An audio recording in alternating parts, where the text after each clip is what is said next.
Alors cette semaine, suite au crash de l'hélicoptère avec le président iranien et son acolyte dedans, j'ai eu envie de vous parler des fois où on reçoit un petit coup de pouce de la part de Dieu.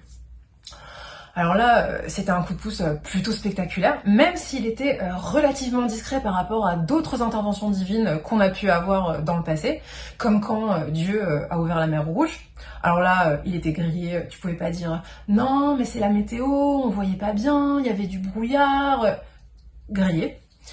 Mais tous les coups de pouce divins ne sont pas aussi grandioses et ne concernent pas que les grands de ce monde. En vrai, ça nous arrive à tous, tous les jours, et il faut juste avoir le coup d'œil pour s'en rendre compte. Par exemple, ça va de la place de parking que tu vas trouver en plein Tel Aviv dans la rue le soir, en passant par le fait que t'es arrivé hyper à la bourre le matin au travail, mais ta boss est arrivée encore plus à la bourre que toi, et du coup, elle a rien grillé. Alors évidemment, il y a aussi des coups de pouce pour des sujets beaucoup plus importants, comme par exemple quand tu vas prendre l'avion et là tu te fais changer de place et tout d'un coup tu te retrouves assise à côté d'un mec qui ressemble à Guillaume Canet.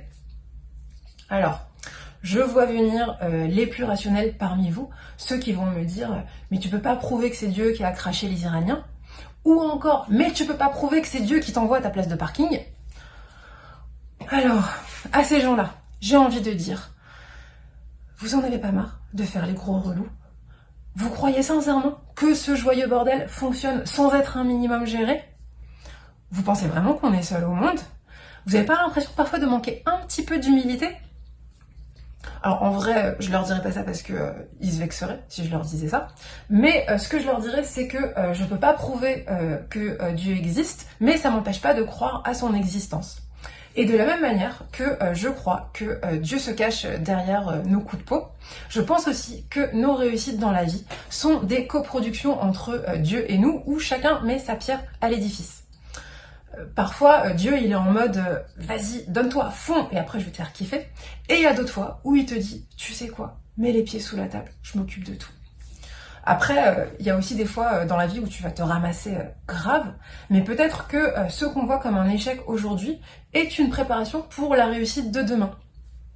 Exemple, tu sors avec un mec, la relation s'avère être un fiasco, du coup tu commences une thérapie dans laquelle tu vas faire un travail de ouf sur toi-même, et après tu vas rencontrer un mec canon, pas forcément dans un avion, mais tu vas sortir avec ce mec et ça va super bien se passer du coup grâce au travail que tu auras fait en thérapie.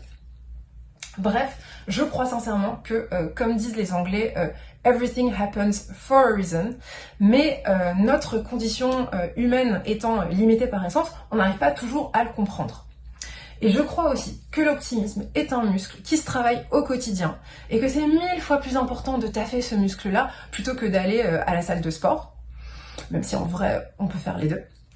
Sur ce, je vous souhaite de réussir à voir le positif autour de vous et je vous dis à la semaine prochaine.